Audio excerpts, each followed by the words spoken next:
안녕하십니까. 황태순TV의 황태순입니다. 2021년 8월 7일 토요일 오전입니다. 입추입니다. 입추. 오늘부터 이제 본격적으로 가을이 시작되는가요? 날은 아주 서늘합니다만은 오늘 서늘한 날씨보다 더 썰렁한 얘기 한 가지 하도록 하겠습니다.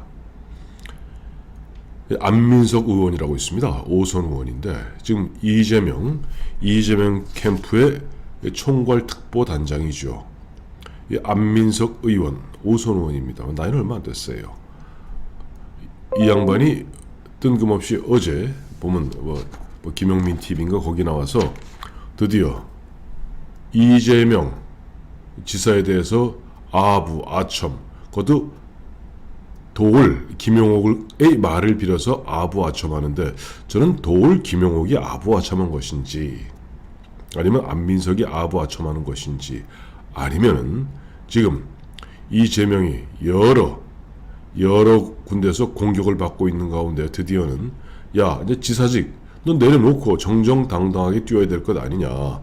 네가 도지사직을 갖다가 발판 삼아서 도지사라는 꿀단지를 이용해서 사실상 관권 선거, 즉 국민 혈세를 이용해서 선거 운동하는 것은 그건 반칙 아니냐 라는 그런 질타에 시달리다 보니까 드디어 1000명 얘기가 나온 것 같습니다. 1000명. 하늘의 명을 타고났다는 것이죠. 안민석 의원 어제 이야기가 이거예요. 참 기도 안 차서. 도올 선생님이, 그러니까 김용옥이가 도올 선생님이 연초에 저를 부르더니 이번 대선에 1000명을 타고난 사람이 있다. 그게 이재명이다. 1000명을 따라야 한다. 그걸 거부한 바보다. 이재명을 도와야 한다. 라고 이야기해서 자기가 이재명을 돕고 있다는 겁니다. 참 김용옥이라는 사람의 황당무계함은 더 이상 얘기할 것도 없죠. 박근혜 대통령 재임 중에 2014년인가 2015년 그 무렵에 보면 갑자기 밑도 끝도 없이 박근혜 대통령 하야를 주장했던 사람이 김용옥입니다. 안민석은 어떤 사람인가요? 기억도 생생합니다만은 최순실 게이트 터졌을 때 밑도 끝도 없이 박정희 대통령이 300조 비자금을 갖다가 형성했다. 그리고 박정희 대통령의 300조 비자금을 최순실 일가가 관리해왔고 그 돈 수십조를 당시 독일에 빼돌렸다. 그래서 내가 그 돈 찾으러 다니겠다 라고 십자군까지 편성해서 그거 찾으러 다녔던 사람 아닌가요? 또 재작년이죠. 당시 윤지호라고 장자연 사건 때 윤지호를 갖다가 자기 가서 국회에 초청을 해서 윤지호를 갖다가 의인을 만들었던 사람이 바로 안민석입니다. 자, 안민석 요즘 박정희 대통령 비자금, 최순실 비자금 수십조, 10조 원 된다는 거 찾으셨나요? 또 윤지호 그렇게 의인으로 또 올려 받쳐 올리던 윤지호 씨 요즘 통화는 되시는가요? 자, 제가 이제 썰렁한 얘기 말씀드리겠다는 것은 마침 안민석 씨가 지금 김용옥의 말을 빌어서 1000명을 타고난 사람이 이재명이다. 그래서 이재명이 이번 대선에서 1000명이 있으니 이재명을 도와야 된다라고 얘기했다니 저도 1000명 하나 얘기하겠습니다. 우리 애청자 여러분, 썰렁한 얘기입니다. 이 정치판에 있다 보면은 그야말로 기독교 장로님도 카톨릭 신자도 불교 신자는 말할 것도 없고 정치인들 정말 무지하게 보러 다닙니다. 다 불안하니까요. 장로님들도 사실은 살금살금 장로 출신의 그 정치인들도 살금살금 그와 같은 숭구리 당당 같은 이야기 무지하게 좋아합니다. 근데 역학자들의 이야기가 참 재밌는 게 하나 있어요. 우리가 이제 보면 연초가 되면은 해가 바뀌면은 운이 바뀐다고 생각하십니다만은 실제 이 역학자들, 역술인들은 공통적으로 이 운이 2번 바뀐다. 큰 대운은 그대로라 할지라도 그때 운에 그야말로 요동치는 것이 2번입니다. 그게 바로 입춘과 입추입니다. 입춘. 우리가 해가 바뀌었다고 운이 바뀌는 게 아니래요. 입춘이 되어야만 제대로 보면 새로운 운이 들어오고, 또 입추가 되면은 또 그 운이 그 변곡점이 생기는 것이 바로 입춘과 입춘인데 마침 오늘 입추입니다. 저도 뭐 개인적으로 좀 잘 알고 지나는 역술인 하고 얼마 전에 뭐 대화를 나눌 일이 있었어요. 그분이 그 얘기를 하더라고요. 이야, 황영, 이재명이 다 잡은 고기 놓쳤다. 그래서 이게 무슨 얘기입니까? 그랬더니 기억하시죠? 경선 일정 연기, 5주 연기했습니다. 만약에 원래대로, 즉 민주당의 당원 당규대로 하면 9월 10일 이전에 당 대표를 갖다 뽑아야 되고, 당 대통령 후보를 뽑아야 되고, 그래서 원래 민주당의 선거 일정이 9월 4일 후보를 전당대회에 선출하고, 만약에 그날 50% 과반을 넘은 득표자가 없을 때는 9월 11일 일주일 연기해서 결선 투표하는 것으로 그렇게 일정을 짰었죠. 그런데 이낙연, 정세균 측의 집요한, 또 마침 그때 코로나 4단계로 늘어나면서, 그때는 처음에는 경선 일정 연기하면 내전도 불사하겠다 라고 했던 이재명도 어쩔 수 없이 그 당시 뭐 수도권에서 창궐하면서 확진자 수가 창궐하면서 5주 연기해야 된다는 그런 흐름 속에서 부득이 10월 10일로 5주를 연기했습니다. 근데 저한테 이야기해 주셨던 그 역술인 그분은 이재명의 운이 입추를 갖다가 중심으로 급격히 바뀔 가능성이 있다. 그러나 만약에 원래 일정대로 했으면 오늘 8월 7일이면은 충남, 대전 충남 뭐 이쪽에서 이재명이 기세를 올리고 있을 것이고, 그렇다면 그 사이에 여러 가지 구설들, 뭐 바지 이야기라던가, 바지 내릴까요? 그 다음에 음주운전 논란이라던가, 거기다 급기야는 드디어는 왜 너만, 그야말로 1300만 경기도민이 한테 주어지는 그 국민 혈세를 갖고 너 왜 혼자서 꿀단지 빨고 앉아서 그와 같은 선거운동 하느냐, 빨리 사퇴해라. 그러니 또 이재명 씨는 국회의원 너희들도 사퇴하라는데 그건 말이 안 돼요. 그러니까 대통령이나 광역단체장이나 기초단체장이나 집행부이기 때문에 인허가권과 예산을 갖고 있습니다.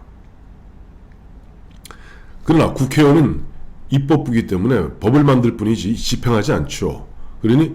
그래서 선거법에도 보면은 공무원, 그러니까 광역단체장은 90일 전에, 기초단체장도 90일 전에, 일반 공무원도 선거일 90일 전에 사퇴하게 돼 있으나 국회의원이나 예를 들어서 무슨 의원, 뭐 도의원, 시의원은 자기 선거에 나가는 부분에 대해서는, 또 국회의원이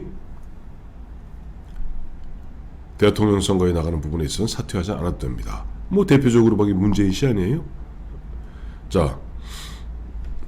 지금 보니까 이재명 씨 지금 어쩌지 힘으로 누르고 있습니다만은 161억 5천만 원, 이 제3자 뇌물, 윤석열 법률팀에서 문제를 제기했고, 저는 왜 민주당에서 다른 후보들이 그 문제를 집중적으로 문제를 제기하지 않는지 모르겠습니다.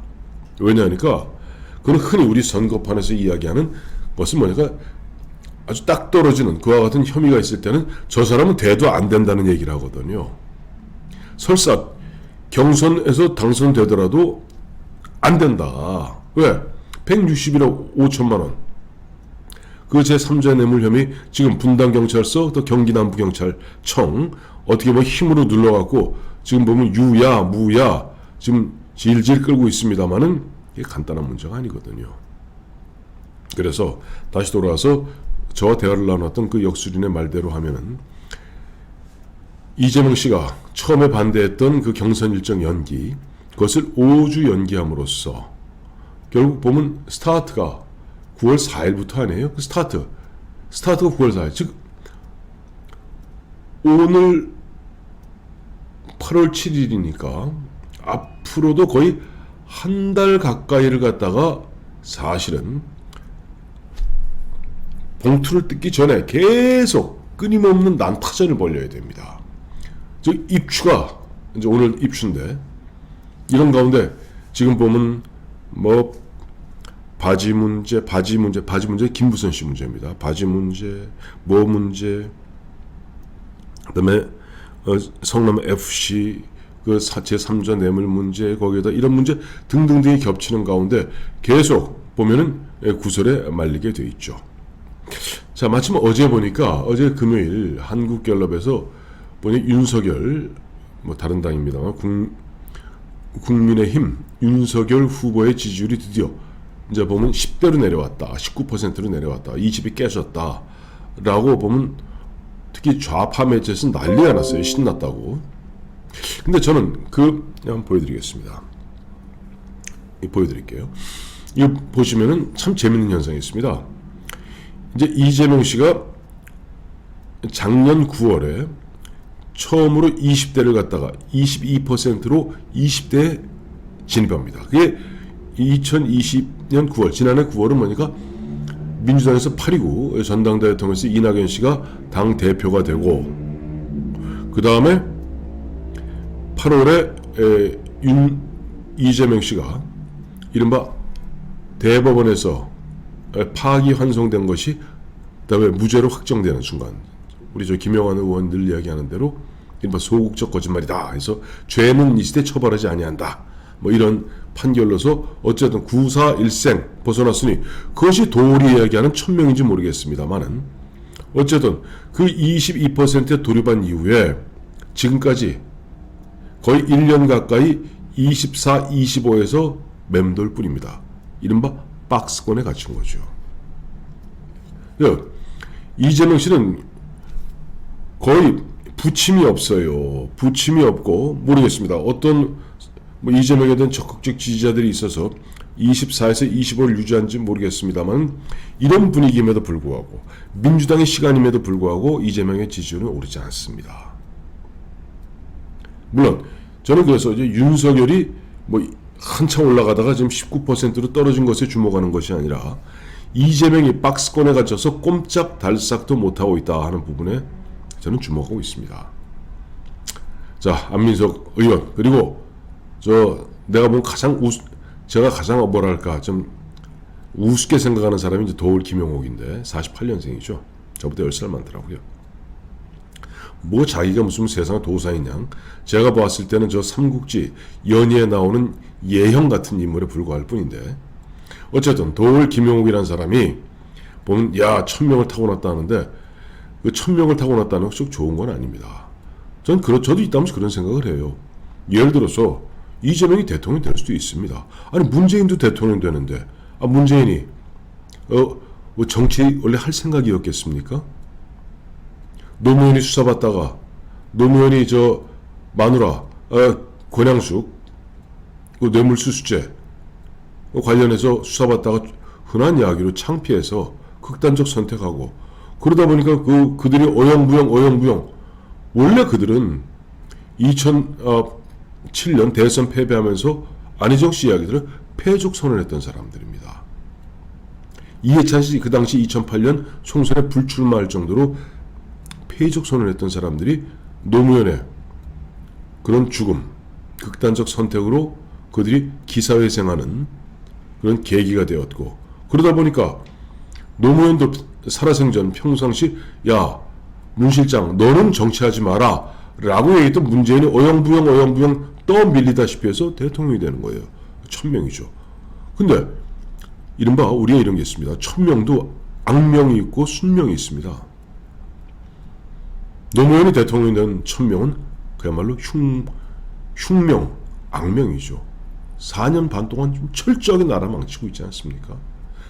가장 최근에만 해도 김여정의 그 노여운 한 소리에 뭐 74명인가 75명의 민주당 의원들이 연명으로 한미연합훈련 그만두자 그러고 문재인은 어떤 결정도 하지 못한 채 뭐 알아서 해라 하는 식으로 그야말로 수수방관하고 있지 않습니까? 경제는 엉망진창이고 코로나 창궐하고 그나마도 지금 기업인들이 버텨서 뭐 수출은 뭐 비교적 되고 있습니다만은 문재인이 잘해서 한 거 아니죠. 만약에 이재명이 만약에 대통령이 된다면은 이런 거죠. 자, 대한민국 너희는 좀 더 고생해야 된다. 너희는 문재인 5년을 당하고도 그거 갖다가 뉘우치지 못하고 반성하지 못하면 더 고생해야지 방법이 있겠는가 하고 이른바 더 이상한 사람, 더 괴상망측한 최소한 문재인이 자기 형수한테 쌍욕하지는 않잖아요. 그 김부선에 대해서 그렇게 김부선이 악다구리 써도 사법 조치 못하잖아요. 일반 뭐 자기한테 조금만 불리한 이야기하면 고소 고발하고 가짜뉴스 그 언론사 영원히 망하게 해야 한다면서 왜 김부선에 대해서 한마디도 못하나요?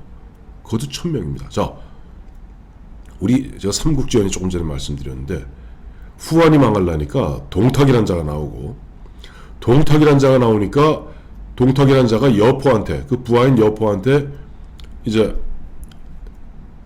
그 죽음을 당하죠. 제거됩니다. 그래서 이제 드디어 좀 원상 회복되나 했더니 음해매 이격곽사라는 동탁 밑에 있던 더 괴상망측한 인간들이 그야말로 분탕을 들지겨서 나라가 그걸로 끝장이 납니다. 자, 운이죠. 김용욱이 얘기한 대로 그것이 천명일런지도 모릅니다. 저도 두고 보겠습니다. 그러나 저는 믿습니다. 대한민국 아직 그렇게 명이 다 했다고 보지는 않습니다.